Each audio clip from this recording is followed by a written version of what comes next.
Hey, welcome to the 411 Vodcast. I'm Marcus. I'm Eddie. Michelle. I'm Diana. And I'm Chris, and I'm really excited because we've got a very special guest. Yeah, I'm Tyler Captain. Tyler, tell us a little bit about how you ended up in this crazy little group and how you're involved in sort of knowing some of the folks here. Yeah, well, I know Diana and Eddie and Chris from the Innovator program, the Google Education Innovator program. We met last summer. We spent 3 glorious days together in Washington, D.C. Yeah, that's where we met. Yeah, it was a great experience, and I'm looking forward to talking to you guys again tonight. Tell us a little bit about yourself outside of being a Google Innovator. Give us a little bit of background. What are your passions in education? What do you got for us? Give us the back of the baseball card. Well, I've been teaching for about 10 years, and now I'm teaching high school in Red Deer, Alberta. I'm a Canadian. I guess that's important. I'm passionate about innovation. That's kind of what drew me to the Google Innovator program. Just trying some new things, solving problems in education, being creative, and collaborating with just some cool people like you guys. Quick shout out to WDC17. What's up? Yes, so I'm pumped to have Tyler here, WDC17. And I'm really excited because Tyler had a really cool growth mindset challenge that he did with his students, and we all thought it was a really creative and unique thing. And so, Tyler, I would love for you to share kind of what that was, what inspired that, and then what you did, because I think that is pretty awesome. Yeah, all right. No problem. At my school and in our high school, we talk a lot about growth mindset, and it was starting to feel like it was just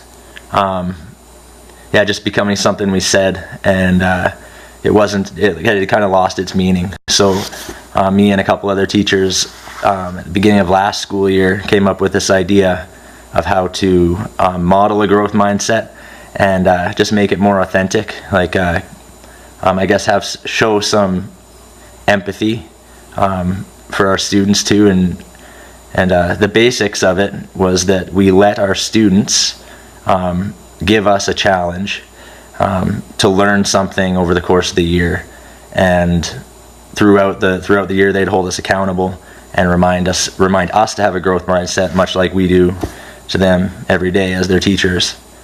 So they picked something that would be a challenge for us and something that we wouldn't have chosen on our own. So my students picked for me to learn how to sing opera, and for one of my other high school teachers, they made him learn how to dance ballet. So that's just a couple examples, but yeah, that's what it was like. La donne mobile, quel più mal vento, muta descento, e di pensiero. Yeah, when Chris and Diana and Eddie were telling Michelle and I about this project, here's what I love about it. It's authenticity at its finest. It is taking every amount of hypocrisy out of the classroom, because the teachers are saying we are truly going to own up and walk the walk. We are not just going to talk the talk, we're going to walk the walk. We are willing to put ourselves out there. And to me, if I'm a kid sitting in a classroom and I'm seeing and hearing a teacher willing to do this and following through, that's huge. That's bigger than any curriculum, any grandiose lesson. it's awesome. And that's the connection to kids that I think is just an amazing thing, and what I just love about the project. Giving up control to the students was definitely a risk that we took, and yeah, it had its pros and it had its cons. It was really fun for the students to see their teachers just struggle all year to stick to it, and then I guess the downside was that it was hard to get more teachers involved and to buy in, because not every teacher on staff was willing to participate with that level of risk. So what we changed about it this year, and you guys can give me some feedback on what you think, is we let the teachers who are participating to at least give some kind of guidelines or give a few options for the students to pick from. And yeah, there's some pros and cons, but I'll let me know what you guys think. So I think that it's interesting, in order to get some more buy-in, you changed your method to offer some choice for your teachers. So that kind of makes me think about two things. One, what can we learn from how having choice as adults and students kind of impacts our learning? And then two, what are some other ways we can help encourage a growth mindset? And maybe it doesn't have to be a big project where everyone's learning something that really puts them out front and is a huge risk, but what are some other ways, what are some strategies we can implement into our classroom on a daily basis that can help students have a growth mindset and can help educators have a growth mindset? Well, listening to Tyler, and his experience last year, and then even starting out this year, I'm just hearing students in charge, even if in this case it's like bordering on sadistic. But ultimately they're kind of in control a little bit, and that's empowering. And we talk about student choice and these other big topics, but just the idea that they feel like they are in charge to some extent as to an outcome. And the roles are reversed to some extent. I think that's one good way to incorporate that into the classroom. Find options, find ways for kids to be, for students to be the ones that are in charge. So yeah, another way I think you can encourage growth mindset, and I've seen it done really, really well. It's really cool in my son's elementary classroom, but is the power of the word yet. So like they're not allowed to say, I can't do that. Instead, yet. I can't do that yet. And so to instill that in kids, especially at a younger age, kind of is empowering, in that, you can do anything that you set your mind to. You just can't do it yet. And that's a really cool thing to say, because I think we as adults are like, I'd like to do that, but I can't. And then to hear your 6-year-old come in and say, yet, you're right. So Tyler, I think what your this project that you've done with your students, what that demonstrates is the power of teacher modeling. We too often want things for our students. We want them to take risks, to continually evolve, think about their work as opportunities to improve. But then we don't allow ourselves as educators that same vulnerability, I guess. And we don't allow ourselves to take risks too. But then I think, from my perspective, being a professional developer, working with staff, I think for us to cultivate that kind of mindset, we have to create professional learning experiences that also demonstrate a growth mindset and a learning alongside the teachers. That student-centered environment has to happen, even with teacher development.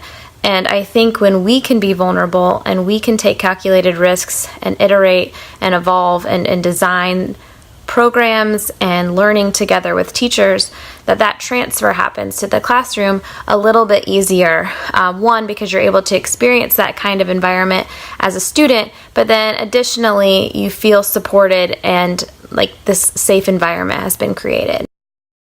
So, Michelle, why do you think that is? Why do you think that teachers don't allow themselves that vulnerability? Do you feel like they don't, like that would be just another thing added to their plate?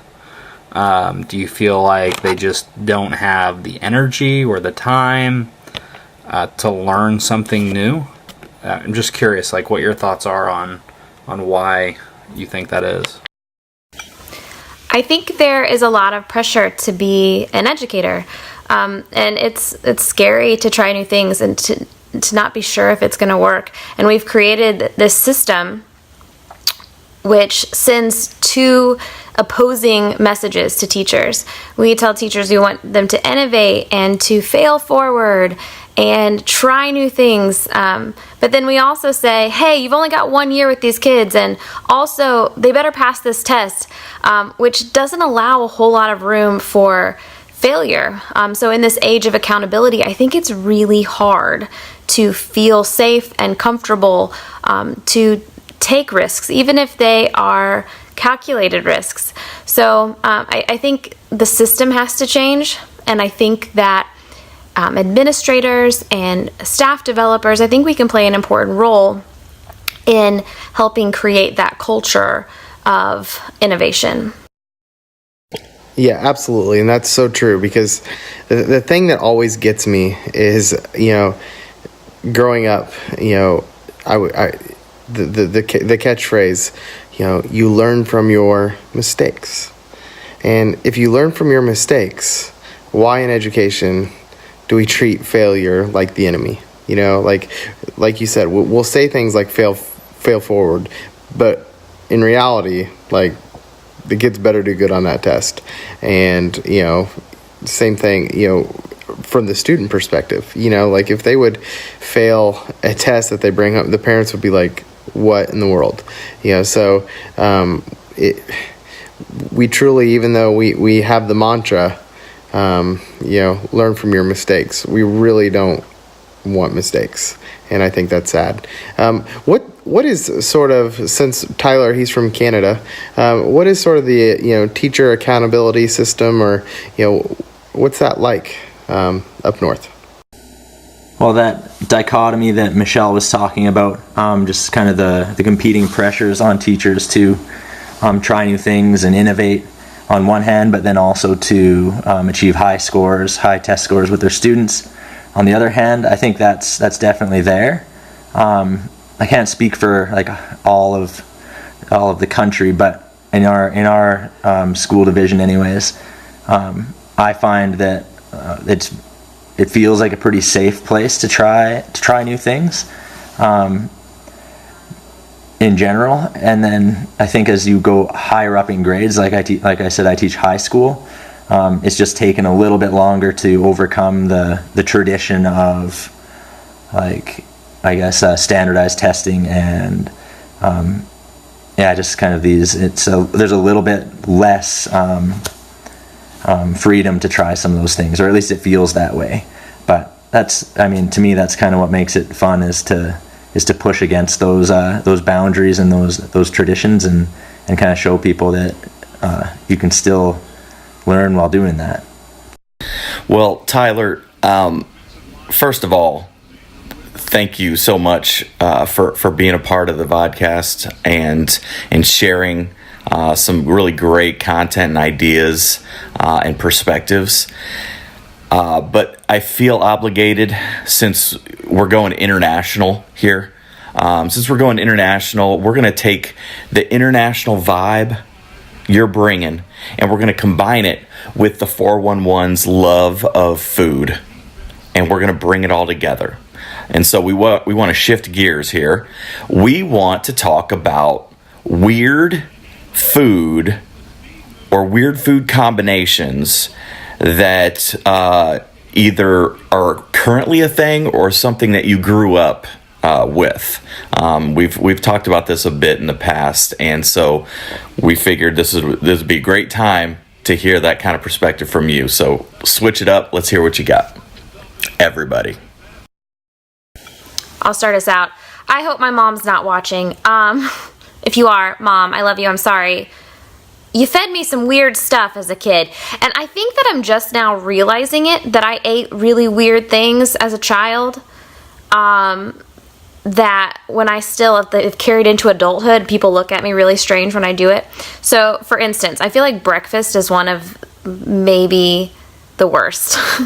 So, I recently was at breakfast with friends, got some hard-boiled eggs, and I did what I thought everybody did with their hard-boiled eggs, and I chopped it up with my fork, just mashed it to bits, put a ton of butter on it and pepper, and was eating it while everyone stared in disgust at what I just put into my mouth. So I guess that's not a thing, but I ate that religiously as a child. It's pretty good. You guys should try it. Yeah. Disgusting. Yeah, I'll go. Kraft Singles cheese in the plastic, right? Take that bad boy out of there, and then I would fold it. I would fold that over and over and over and over again until you had a stack of like little tiny squares of Kraft Singles cheese. And I just ate that. Come on. Butter makes everything. It's like, if anything's fried, it's going to be better. Butter, y'all. Okay, Paula Deen. Wait, I left something out. I would put an M&M in between two of those slices of cheese and eat that. Oh, so good. An M&M all in the Kraft cheese? No. I've got a few. I'm going to give you one. Spam. You're welcome.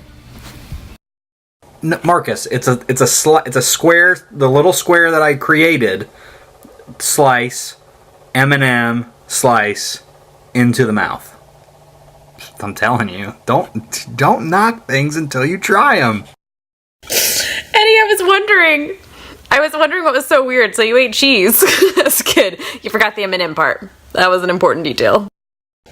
Michelle, I have a similar story to the so Mom, love you.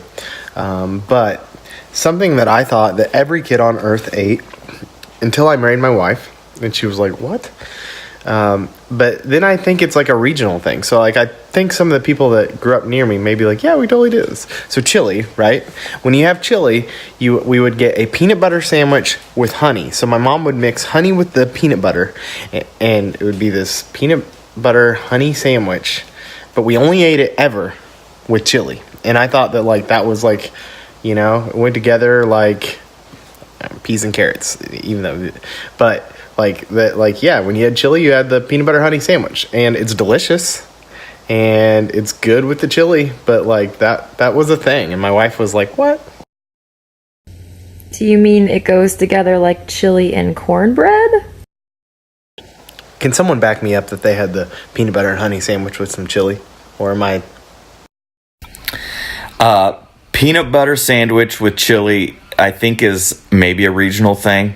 I feel like that's always a meal at Indiana cafeterias at schools. I don't know. Just saying. My second is macaroni and cheese with Kraft macaroni and cheese with tuna. All in there. A can of tuna in with the mac and cheese. I got one more. Shout out to the Rushville Lions. At lunch, when we had chili, at lunch, even when I worked there as a teacher, peanut butter and honey with the chili. So it's a thing, but I don't feel like it's that gross. So we'll let that slide. Yeah, this is like you guys all saying soda instead of pop. I'm so, like, my mind is blown. Up north, like, that is not, I didn't even know that was a thing. No, don't be putting that tuna in the mac and cheese. No, stop. Why? Why are we ruining food? And so far, Tyler has said nothing in all of this. And they, like, have the weirdest food combination of all. I think it's weird. Did anybody else's parents... Sorry, Mom. Did anybody else's parents let them pile on sugar onto their cereal? Just like scoops. Like I had a measuring cup that I would fill with sugar and put it on my cornflakes. I was a really unhealthy breakfast eater. You guys are some like cuisine experts here, and I can honestly say most of it sounds pretty good. Peanut butter honey on bread, that's awesome. Chili is awesome. Maybe not together, but I'll try it next time. I can't think. I'm having a hard time thinking of some weird stuff, but I eat a lot of mousse. Have you guys ever had mousse? Like dessert mousse or like mousse. Yeah. DG just did the international sign. Like, he just said, I'm having trouble coming up with some weird stuff, but I eat a lot of moose. And I'm almost certain he was talking about the Canadian animal. Y'all know I'm vegetarian, right? Ugh. I don't eat anything weird, just moose. What? Okay, I feel like he might just... I think he's trying to freak us out. Anyway, since we're talking breakfast food mostly, I remember a conversation when we were at Innovator in DC, and we were talking about how people in the States love biscuits and gravy. And if I remember correctly, you said that you had never had biscuits and gravy. And we had this conversation over a bunch of plates of poutine, which is a delicious concoction of yummy things from your neck of the woods. Yeah, I remember that conversation, and biscuits and gravy, like I know what those two things are, but I think someone showed me a picture and it was just, I don't know, that looked kind of disgusting. But separately, biscuits are fine and gravy's good on things like mousse. And obviously poutine is pretty awesome. Tyler, thank you so much for being a part of this. We'll make a deal with you. You try some biscuits and gravy, and Eddie will try some mousse and gravy. And we just wanted to thank you for being a part of this. So, and that's the 411.